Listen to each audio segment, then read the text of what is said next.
do. But hey, so I know you didn't get a chance to watch No. WrestleDream, and I Tell think me it's about the show. that's unfortunate for you because I'll be honest, my interest level going into WrestleDream was fucking non-existent. Mhm. I did not care about this pay-per-view one bit. And the reason why I watched it, well, A, I wanted to do the show, but B, like I have a Patreon, right? And I want to just crank out more content for the audience. But B, I just on paternity leave.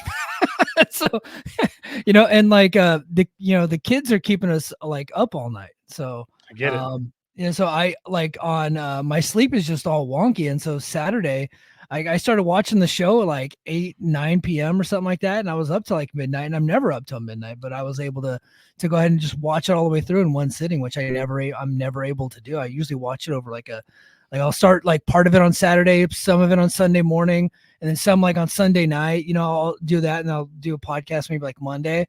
But I was able to just sit down on Saturday night and actually watch the whole thing. And I gotta say, it was one of the better pay-per-views of the year. Wow. There was a controversy in the main event, and I think we'll go ahead and just start there. So Did can I Moxley tell you? murder? Yeah, go ahead, man. I don't care. Yeah, Did Moxley murder Danielson? Is that what happened?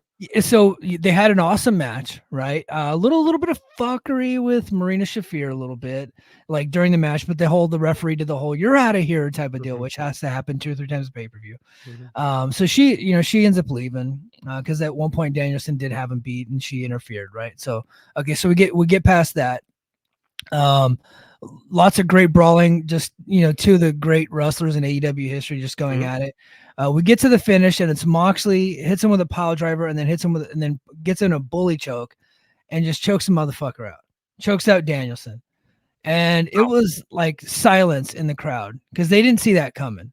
And it wasn't like the old school chokeouts where like Hulk Hogan is like in a sleeper hold and they do the arm 1 2 3. It's a newer type because we have MMA brain now where they just choked him out. His arm was flat, and within like 10 seconds the referee stops it, right? Like a real chokeout. Yeah, so it was like a real chokeout. So the crowd just kind of goes silent, and they're like, you can tell they're like upset and they're sad. Yeah. Because they've been trying to sell everybody on the fact that Danielson's retiring. Guys, he is not retiring. He said he's ending his full-time career. He's going to be back. And I said it early on Twitter today because I see a bunch of like grown men in their 40s and 50s saying thank you, Daniel, or thank you, Brian. It's like, guys, he's not dead. They're writing obituaries on him. He's gonna be back in like 7 months, right? Like it's like all out next year. He's gonna be back. Okay. But I like the fact that you guys got worked. I'm proud of AEW for working all of you. I'm proud of Brian Danielson for working you guys. So anyway, crowd goes really silent. Excalibur pulls a Matt Striker, Bound for Glory 2019. Bound for Glory 2021, when Josh Alexander defeats Christian Cage for the TNA Championship. He gets speared by Moose, and Matt Striker starts crying. Fake crying. Excalibur pulled the whole fake cry thing, and so in fact, I think that it was really bad. Was Excalibur's cry worse than Matt Striker's cry? No. There's a reason why Matt Striker's not even allowed on a wrestling show anymore because he sucks. Damn. I'm not a fan of Excalibur either, but I'm not going to put Matt Striker stink on him. But I'm just saying it reminded me of Matt Striker crying at Bound for Glory a few years ago. And then out comes the BCC, and they lay a beat down. They're starting to beat down Brian. Wheeler Yuta then comes out. Darby Allin comes out to make the save. Wheeler Yuta then turns heel on Darby Allin, starts kicking Darby Allin's ass. And then at that point, they come in with the plastic bag, and they put a bag over his head. Which one, Darby or Brian? Brian. And then more jobbers come out and they beat him up, and then finally the big dogs come in and chase him away. You know how like wrestling saves, it's usually like jobbers coming in, and then like eventually it was just your typical AEW baby faces. I can't remember exactly who. Okay. But the focal point, Orange Cassidy was like one of them, and like a few other people, right? You made Carter's. The focal point was they literally murder him. They almost went Lucha Underground and murdered Bryan Danielson. He gets carried out on a stretcher. They put him on a backboard, stretchered out to get tons of heat on Moxley. And it looks like the focal point going forward is going to be Moxley and Darby Allin. So I fucking love this. You just sold me. You just sold me on the next 6 months of AEW. Yeah, I A lot of I love people were this. mad at this. Guys, you're supposed to be. That's Yeah. what this was. It's called getting heat the hard way. Like now you got an actual irredeemable heel as the world champion in this company that is a killer, and he's coming out to kill people more. I loved it. About a year ago, I asked, maybe even longer than that. We proposed a question on yeah, I proposed a question on this show to you. I posed a question to this, so I didn't propose and ask you to marry me. I posed a question on this show to you. Does heat draw? Like, does real heat draw? Because the guys like us will talk about, you know, before Cornette went off the deep end, he would have some really good thoughts on like how heat drew money in wrestling. And I asked the question to you, and we prophesized that I said that I don't think heat can draw anymore because fans just want to be comfy. Like I think a Yeah. lot of wrestling fans want to be happy and like know their friends are safe and that everybody's just having a good old time and it's a work and we want to have all these rainbows. I got to credit, man. You look at like I have good memories of the NWO debut. Yeah. Right. That's one of my cherished wrestling memories. Like I remember going to Nitros and like throwing garbage at the ring because that's just what you did. Yeah. Right. I I tip my cap to AEW on this. If they've really committed and you took Brian Danielson's quote unquote last match out, because we had the storybook last match earlier this year with Sting. Yeah. Like we saw that. Having a repeat of that is stupid. Like, and that's not what Brian Danielson is about. Brian Danielson should go out on his shield, which in Yeah. this case is a stretcher after being suffocated for the second time in 2 months. So Yeah. I adore this idea. I can't wait. You just sold me on buying this show now. I'm in. I'm all in. And to tell my kid that Darby's in the main event scene with Moxley, oh my God, he's gonna cry when I tell him this.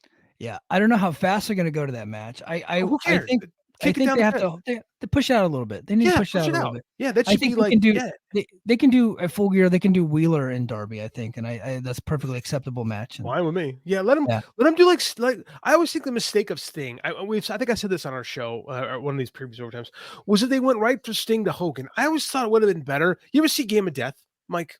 No. Game of Death is this Bruce Lee movie that never got finished, right? Because he died in the making of Game of Death. Game of Death, Bruce Lee goes up this Chinese pagoda. This, we think about a Chinese structure in your head, that's a pagoda. And on every level of the pagoda, there's a different martial arts style. And at the Oh, I know what top you're of talking about. Yeah. yeah, at the top of the pagoda is Wilt Chamberlain, who represents Jeet Kune Do, Bruce Lee's, self-style martial art. He has to defeat JD, hold on. I might have to fact check you. I think that was Kareem Abdul-Jabbar. what did I say? Wilt Chamberlain? Wilt It was Chamberlain. Kareem Abdul-Jabbar. I Yeah. knew that. I don't know why I said Wilt Chamberlain. Because I remember that scene Thank you. pretty well. Yeah, no, I have it in my head, but I said the wrong guy. My bad. Thanks for fact checking me on that. See, JD Vance, it's not that hard to get fact checked. Yeah. Like, be like this, JD, not that JD.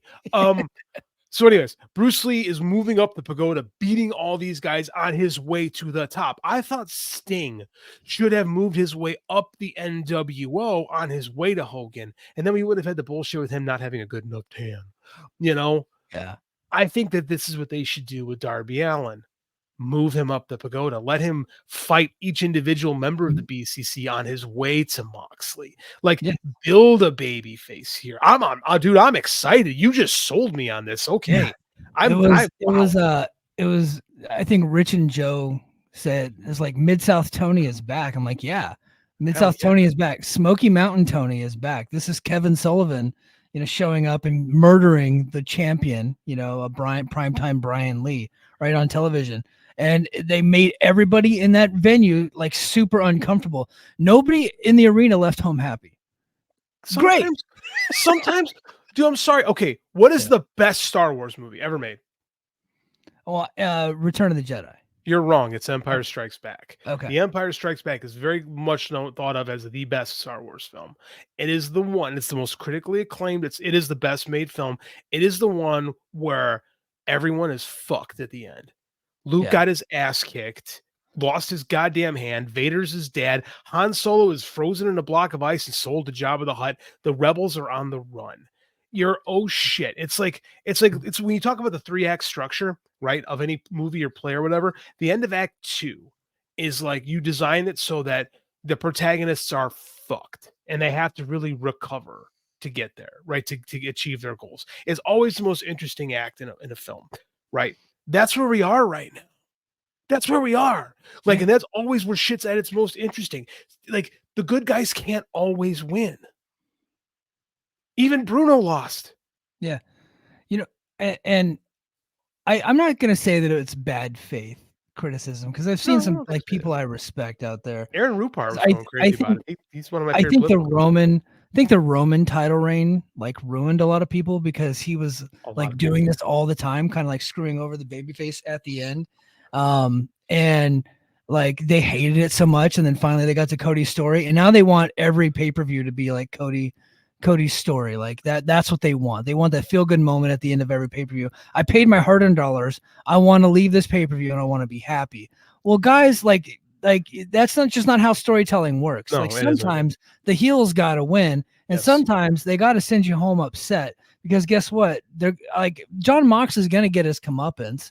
He's not going to be like Hulk Hogan and win, 4 years undefeated. You know what I mean? Yeah. Like Roman. Yeah, Roman did like that. Roman. Yeah, Roman did that. AEW's not going to do that. No. They're just not. Let it build, man. Let us have a vile heel champion. And it being Moxley is so great because Moxley carried this company on his back as a baby face. And now we've got like the new Moxley, and it is very much, and it does smell very NWO to me, Yeah. right? It does smell like we've got a new version of Moxley. It does, like, man, when I saw that turn at All Out, I was like, holy shit, we got something here. But the TV was just so leading up to it. Like, that if they ever TV fixed show is it, not good anymore. no, it isn't. They have good matches, but it's not a good TV show. Because they got to get on board with it. You got to stop just letting people pitch you ideas and go with it. Like, just at this point, do it the NWO. Just have the whole show revolve around the Blackpool Combat Club for now until we have better stuff. Like, let's just have this show built around Moxley again. Like, I'm into it. You need to have the bad guys win. If the bad guys never win, then the villains have no teeth. If the villains have no teeth, there are no stakes in the storytelling. Stories need stakes. They need to feel important. They need to feel big. And the way that happens is the villains have to win sometimes. Yes. Some would argue the villains have to win most of the time. And when the hero does win, it means something. Right now, at the other side, you get two WCW there where the good guys never won.